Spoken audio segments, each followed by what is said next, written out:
नमस्कार, छत्तीसगढ़ कौशल्या भूमि में आप सभी का स्वागत है। मैं हूं आपके साथ प्रज्ञा मिश्रा। बुलेटिन की शुरुआत करेंगे, लेकिन उससे पहले सीधे आपको दिल्ली ले चलते हैं, जहां पीएम मोदी लाइव आ रहे हैं। क्या कुछ कह रहे हैं, चलिए आपको सुनवाते हैं।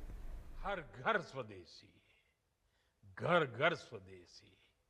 और मैं हर दुकानदार से कहूंगा, उनके यहां तो बोर्ड लगे रहना चाहिए, व्यापारी के यहां बोर्ड लगना चाहिए। गर्व से कहो यह स्वदेशी है, गर्व से कहो यह स्वदेशी है। आत्मनिर्भर भारत के रास्ते पर हमें मजबूती से आगे बढ़ना है। और मेरा ये काम माताओं बहनों के आशीर्वाद के बिना पूरा नहीं हो सकता। मां भारती का उज्जवल भविष्य आपके आशीर्वाद के बिना नहीं हो सकता।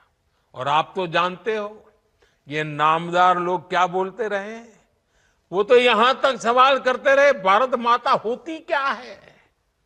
भारत माता को जो गाली देते हो, उनके लिए मोदी की मां को गाली देना तो बाएं हाथ का खेल है।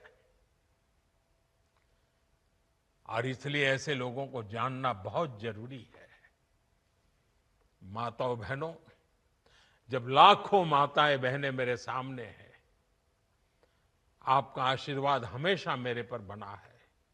जब इतनी माताओं बहनों के सामने खड़ा हुआ, तो यूं ही मेरे भीतर जो दर्द था, आपके सामने वो प्रकट हो गया। माताएं बहनें, आपके आशीर्वाद से मुझे ऐसे दुखों को सहने की ताकत मिलेगी, लेकिन उस मां का कोई गुनाह नहीं है जो अपना शरीर छोड़ करके चली गई है, जिसने किसी से कुछ लिया नहीं है, जिसका राजनीति से कोई लेना देना नहीं है। उस मां को गाली पड़ती है तब पीड़ा असह्य हो जाती है, वेदना असह्य हो जाती है। और इसलिए माताएं बहनें, वो दर्द आपके सामने एक बेटे की तरह आया तो यूं ही निकल गया है। मुझे पूरा विश्वास है, आपके आशीर्वाद ऐसे हर जुल्म को सहने की ताकत भी देगा, और हर जुल्म को परास्त कर करके माताओं बहनों की सेवा करने की एक नई ऊर्जा देगा, नई प्रेरणा देगा। मेरी इस बात को अभी समाप्त करता हूं। मैं आप सबका बहुत बहुत धन्यवाद करता हूं।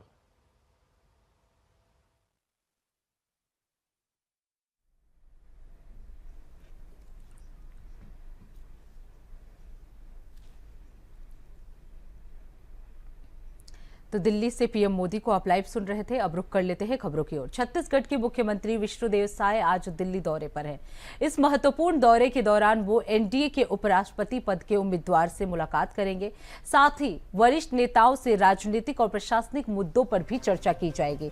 आपको बता दें, मुख्यमंत्री साय की केंद्रीय गृह मंत्री अमित शाह से भी मुलाकात होगी, जहां वो राज्य में नक्सलवाद की वर्तमान स्थिति और उससे निपटने की रणनीति पर बात कर सकते हैं। इसके अलावा वो हाल ही में बाढ़ से प्रभावित क्षेत्रों की जानकारी और राहत कार्यों की समीक्षा रिपोर्ट भी केंद्र सरकार को सौंप सकते हैं। मुख्यमंत्री अपने संभावित विदेश दौरे से जुड़े जानकारी भी साझा कर सकते हैं, जिससे राज्य में निवेश और विकास के नए रास्ते खुलने की उम्मीद है। मुख्यमंत्री विष्णुदेव साय आज दिल्ली दौरे पर हैं।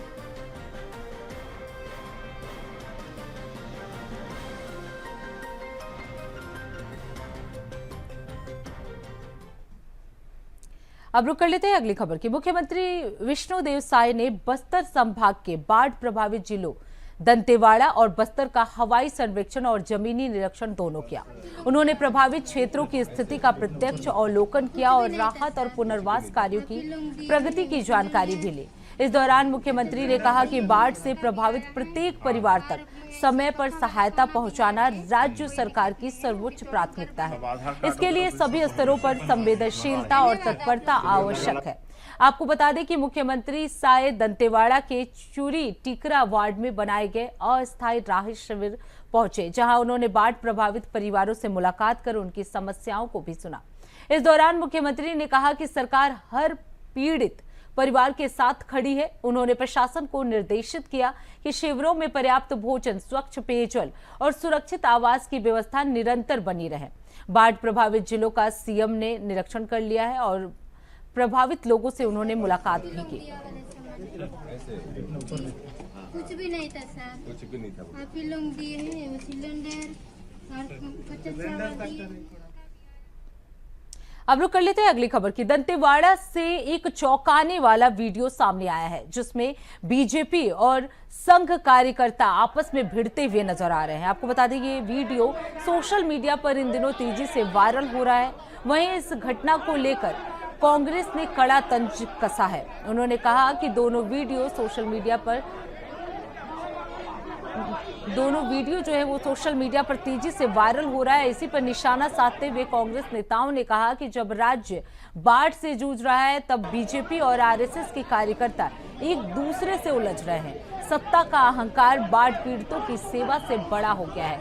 विपक्ष ने इस मामले को लेकर सरकार की प्रशासनिक गंभीरता और संवेदनशीलता पर भी सवाल उठाए हैं। कांग्रेस ने आरोप लगाया कि बस्तर जैसे संवेदनशील क्षेत्र में बीजेपी और संघ का आपसी टकराव न केवल राजनीतिक अस्थिरता का संकेत है, बल्कि इससे राहत कार्यों पर भी असर पड़ सकता है। तो आपको बता दें, बीजेपी और आरएसएस कार्यकर्ताओं की मारपीट का ये वीडियो तेजी से वायरल हो रहा है, जिसे लेकर कांग्रेस भी जो है इन पर तंज कसते हुए नजर आ रही है। विपक्ष ने इन पे कई सवाल उठाए हैं। उन्होंने साफ तौर पर कहा है कि जहां पूरा राज्य बाढ़ से प्रभावित है, तो बाढ़ पीड़ितों की जगह ये संघ और बीजेपी के लोग जो है आपस में ही लड़ते हुए नजर आ रहे हैं। सत्ता का घमंड इनके सिर पर चढ़ गया है। पीड़ितों की मदद से ज्यादा इनको अपनी लड़ाई नजर आ रही है। तो कांग्रेस ने ये वीडियो जारी कर सरकार को घेरा है। वहीं इस खबर पर ज्यादा जानकारी देने के लिए पीयूष नायक हमारे साथ जुड़ चुके हैं। पीयूष, क्या कुछ ये मामला था लड़ाई का आरएसएस और बीजेपी कार्यकर्ताओं के बीच का?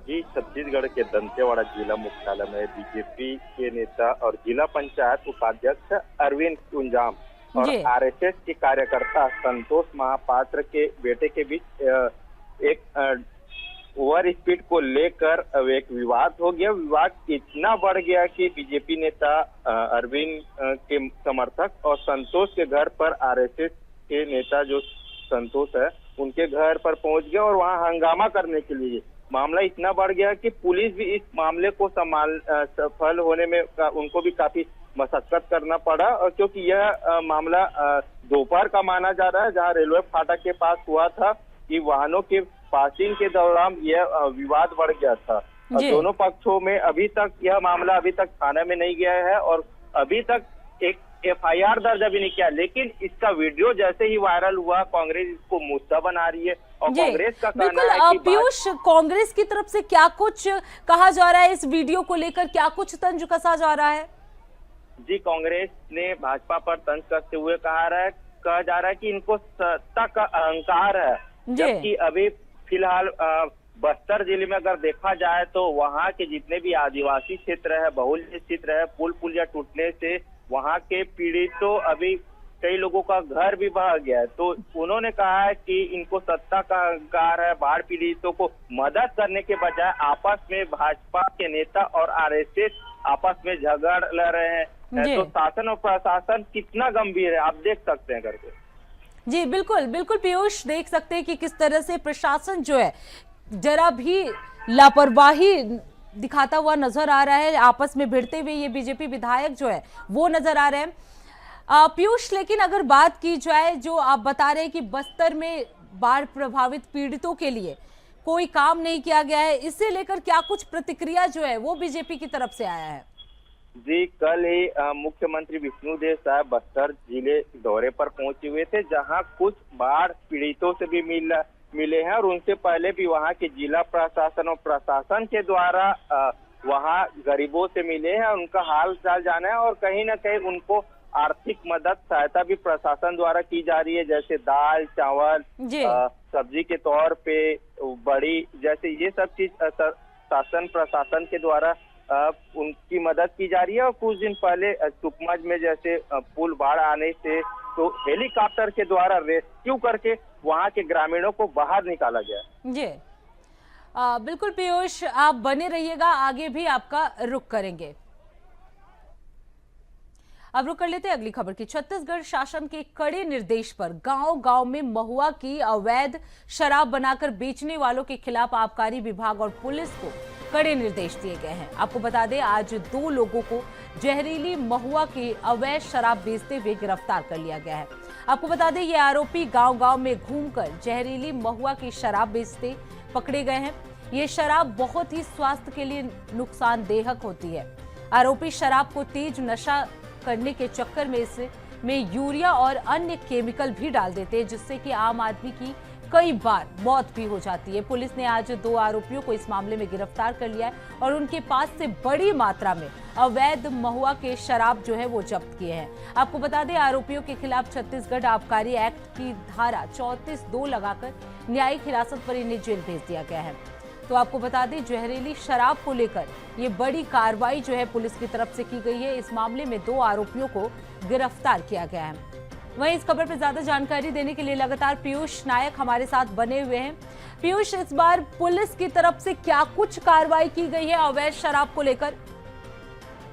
जी, लगातार पुलिस के द्वारा कार्रवाई की जाती है और गांव देहात जैसे इलाकों में, पिछड़े इलाकों में अवैध प्रकार से महुआ का शराब बिक्री किया जाता है, जिसमें ज्यादा नशा हो करके यूरिया, डीएपी जैसे खाद को भी मिलाया जाता है, जिससे वहां के आम कई लोगों की मृत्यु भी हो जाती है। तो मैं आपको बताना चाहूंगा कि बलौदा बाजार के भाटापारा क्षेत्र से 2 आरोपियों को गिरफ्तार किया है और उनके पास से 50 लीटर समेत 2 बाइक को भी जब्त किया गया है। इनके पास से लगातार, क्योंकि छत्तीसगढ़ में लगातार गांव देहात की बात करें तो प्रशासन और पुलिस और आबकारी विभाग के द्वारा लगातार कार्रवाई की जा रही है। तो इस मामले को लेकर इसके पहले भी, कुछ दिन पहले भी वहां के बलौदा बाजार क्षेत्र के भाटापारा की ही बात करूं तो आबकारी विभाग ने कार्रवाई करते हुए कम से कम 5 लाख रुपए की नकली शराब को भी जब्त किया था और 2 से 3 आरोपियों को भी गिरफ्तार।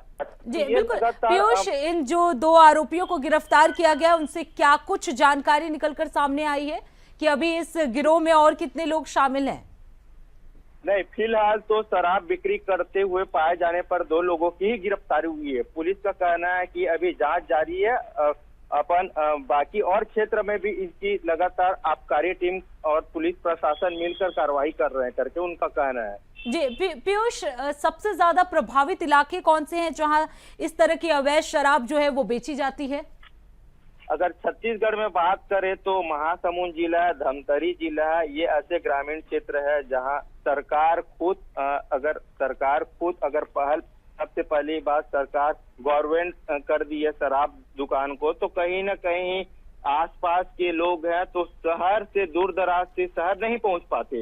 इसके चलते अवैध प्रकार से गांव में कई लोग पंचायत से बात को रख कर, चाहे पंचायत में पैसा देकर, तो अवैध प्रकार पर वो लोग कहीं भी चोरी छुप के ये महुआ का शराब बनाते हैं, उसके बाद बिक्री भी करते हैं। जी, यानी बड़ी उपलब्धि जो है वो पुलिस की तरफ से मानी जा सकती है, क्योंकि 2 आरोपियों को इस मामले में गिरफ्तार कर लिया गया है। बहुत बहुत धन्यवाद पीयूष नायक इस खबर पर विस्तार से जानकारी देने के लिए। अब रुक कर लेते हैं अगली खबर की। खबर सूरजपुर से है, जहां जिले के समस्त उचित मूल्य दुकान संचालकों ने अपनी 3 मुख्य मांगों को लेकर आज एक रैली निकाली और मुख्यमंत्री के नाम ज्ञापन कलेक्टर को सौंपा है। आपको बता दें, इस दौरान राशन संचालकों ने कहा कि बढ़ती महंगाई के दौर में जो कमीशन दिया जा रहा है उससे परिवार का भरण पोषण करना बेहद कठिन हो गया है। उन्होंने बताया कि अन्य राज्यों में प्रति क्विंटल 300 रुपए बेसिक मार्जिन मनी दी जा रही है, जिसे छत्तीसगढ़ में लागू किया जाना चाहिए। आपको बता दें, संचालकों ने कहा कि पिछले 8 महीने से कमीशन का भुगतान नहीं हुआ है और वरदाना राशि का भुगतान भी लंबित है। उन्होंने प्रशासन से तत्काल इन भुगतानों को सुनिश्चित करने की मांग की है। इसके साथ ही उन्होंने ये कहा है कि यदि उनकी मांगें जल्द पूरी नहीं की गई तो वो उग्र आंदोलन करने के लिए मजबूर हो जाएंगे।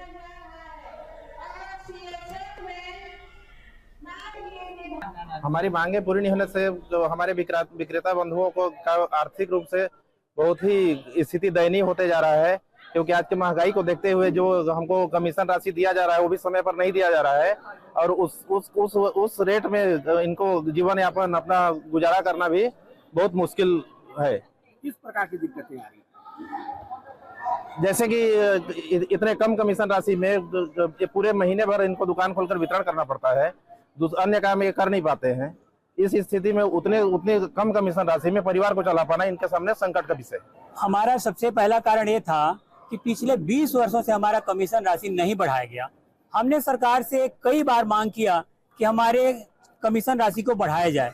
हमें मात्र 30 रुपए प्रति क्विंटल CGFA का कमीशन मिलता है। आज बहुत समस्या है, हमने कई बार मांग किया है। आज फिर हम धरना प्रदर्शन के माध्यम से कलेक्टर साहब को ज्ञापन सौंप रहे हैं मुख्यमंत्री के नाम से, और हमारा निवेदन है माननीय मुख्यमंत्री जी से कि हमारा कमीशन राशि को अवश्य बढ़ाएं, नहीं तो हम मजबूर हो जाएंगे अनिश्चितकालीन हड़ताल करने के लिए।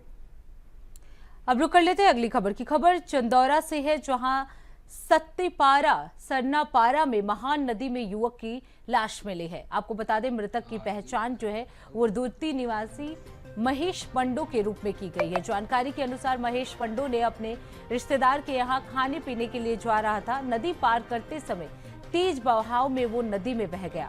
स्थानीय लोगों की मदद से लाश को नदी से बाहर निकाला गया। पुलिस ने मौके पर पहुंचकर मामला दर्ज कर लिया है और जांच पड़ताल भी शुरू कर दी गई है। आपको बता दें, मृतक के परिवार को भी घटना की सूचना दे दी गई है। पुलिस मामले की गहराई से जांच कर रही है ताकि हादसे के कारणों का पता लगाया जा सके।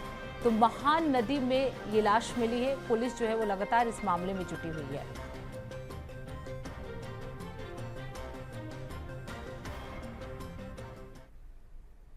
अब रुक कर लेते हैं अगली खबर की। खबर सुकमा से है, जहां वरिष्ठ अधिकारियों के निर्देशन में चलाए जा रहे नक्सल उन्मूलन अभियान पर संयुक्त बलों ने कार्रवाई की है। आपको बता दें, सहायक कमांडेंट राकेश सिंह के नेतृत्व में ग्राम पेंटापार और आसपास के इलाकों में गश्त सर्चिंग के दौरान 3 आरोपियों को गिरफ्तार कर लिया गया। गिरफ्तार नक्सलियों की पहचान पोड़ियामा, जोगा, मारवी, मासा और पोचा मारवी के रूप में हुई है, जो कि बुर्क लंका थाने क्षेत्र के मुड़िया जाति के निवासी हैं। वो प्रतिबंधित नक्सली संगठन के सक्रिय सदस्य भी बताए गए हैं। इसके कब्जे से एक टिफिन जो कि 2-3 किलोग्राम का होगा, 5 electronic detonator, 5 metre cordex wire और 5 जिलेटिन रॉड और 10 मीटर इलेक्ट्रॉनिक वायर और 4 पेंसिल सेल बरामद किए गए हैं। आपको बता दें कि पूछताछ में नक्सलियों ने स्वीकार किया कि ये विस्फोटक सुरक्षा बलों को नुकसान पहुंचाने के उद्देश्य से प्लांट किए गए थे। पुलिस ने इन नक्सलियों के खिलाफ धारा 4 से 5 विस्फोटक पदार्थ अधिनियम के तहत प्रकरण जो है वो दर्ज कर विधिक कार्रवाई करते हुए विशेष न्यायालय में उन्हें पेश किया है, जहां से न्यायिक रिमांड मिलते ही उन्हें जेल भेज दिया जाएगा।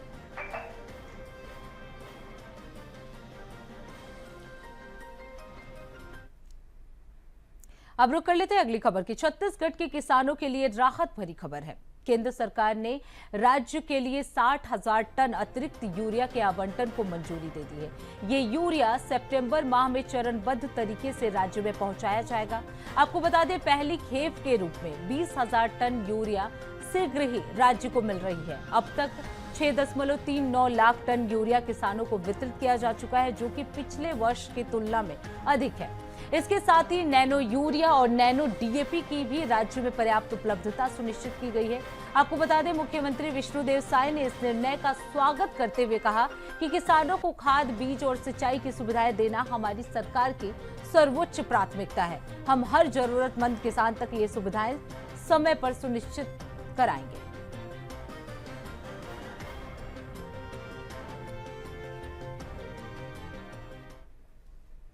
अब रुक कर लेते हैं अगली खबर की। छत्तीसगढ़ रजत महोत्सव के अवसर पर इंडियन रेड क्रॉस सोसाइटी शाखा बलौदा बाजार द्वारा जिला चिकित्सालय में 1 दिवसीय रक्तदान शिविर का आयोजन किया गया। आपको बता दें, इस शिविर में कलेक्टर दीपक सोनी ने स्वयं रक्तदान कर एक मिसाल पेश की है। उन्होंने रक्तदान को महादान बताते हुए लोगों से इसमें बढ़ चढ़कर हिस्सा लेने का अपील किया। उन्होंने कहा कि विज्ञान ने बहुत कुछ बना लिया, लेकिन रक्त नहीं। रक्तदान किसी भी जरूरतमंद की जान बचा सकता है। रक्तदान के बाद रेड क्रॉस द्वारा कलेक्टर को प्रमाण पत्र भी प्रदान किया गया। इस मौके पर civil surgeon doctor Ashok Verma और अन्य अधिकारी, कर्मचारी और स्वास्थ्य अमला भी उपस्थित रहे।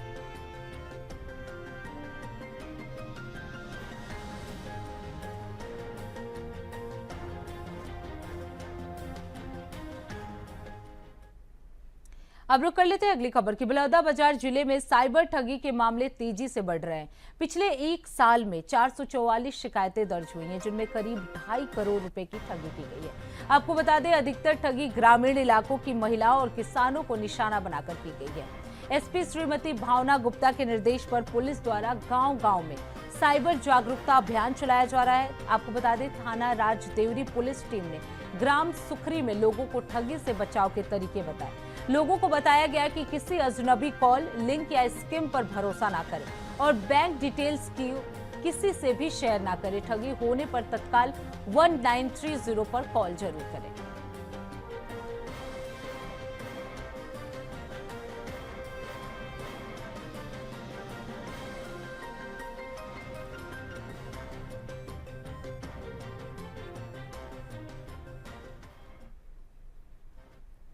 अब रुक कर लेते हैं अगली खबर की। बलौदाबाजार जिले के ग्रामीण क्षेत्रों में महात्मा गांधी राष्ट्रीय ग्रामीण रोजगार गारंटी अधिनियम यानी मनरेगा के तहत न केवल रोजगार मिल रहा है, बल्कि स्थायी परिसंपत्तियां और आजीविका के साधन भी विकसित हो रहे हैं।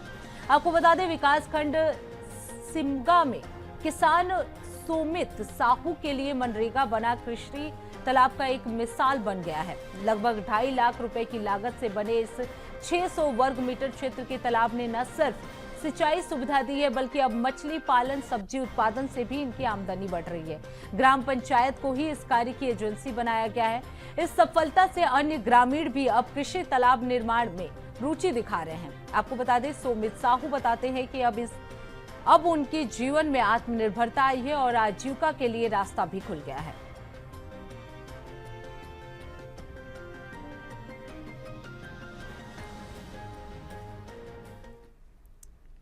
अब रुक कर लेते हैं अगली खबर की। खबर कोरबा से है, जहां आज का दिन इतिहास में एक अभूतपूर्व प्रदर्शन के रूप में दर्ज हो गया है। वहीं लगातार 3 दिन के शासकीय अवकाश के बाद जब प्रशासनिक कामकाज की शुरुआत हुई तो कलेक्ट्रेट और शहर की सड़कों पर विभिन्न संगठनों के प्रदर्शनकारी उमड़ पड़े। आपको बता दें, कर्मचारी संघ ने घंटा घर से करीब 5 किलोमीटर लंबी बाइक रैली निकाली। ये संघ 18 अगस्त से अनिश्चितकालीन धरने पर बैठे हैं और उसकी रफ्तार और भी बढ़ गई है। वहीं दूसरी ओर आंगनबाड़ी कार्यकर्ताओं का हजारों की संख्या में हुजूम भी सड़क पर उतर आया है। इसके साथ ही रेलवे मजदूरों ने वेतन संबंधी मांगों को लेकर सड़क पर प्रदर्शन करते हुए ट्रैफिक को पूरी तरह से जाम कर दिया है।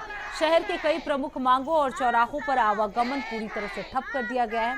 प्रदर्शनकारियों की भारी भीड़ को देखकर पुलिस प्रशासन के हाथ पैर भी फूल गए हैं। आपको बता दें, जिले के पुलिस अमला कानून व्यवस्था बनाए रखने में दिन भर जुटा रह रहा है, जबकि अधिकारियों और प्रदर्शनकारियों को समझाने बुझाने में व्यस्त रह रहे हैं। आपको बता दें, मुख्यमंत्री के नाम इस मामले में ज्ञापन सौंपने का सिलसिला भी लगातार जारी है।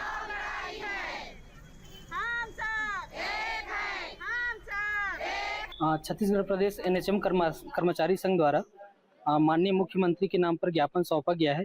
इनकी विभिन्न 10 बिंदुओं पर मांग है, जो इनके ज्ञापन द्वारा माननीय मुख्यमंत्री के पास पहुंचा दिया जाएगा, माननीय कलेक्टर के। ये आंगनबाड़ी कार्यकर्ताओं ने माननीय प्रधानमंत्री महोदय, माननीय मुख्यमंत्री महोदय छत्तीसगढ़ शासन के नाम पर एक ज्ञापन सौंपा है।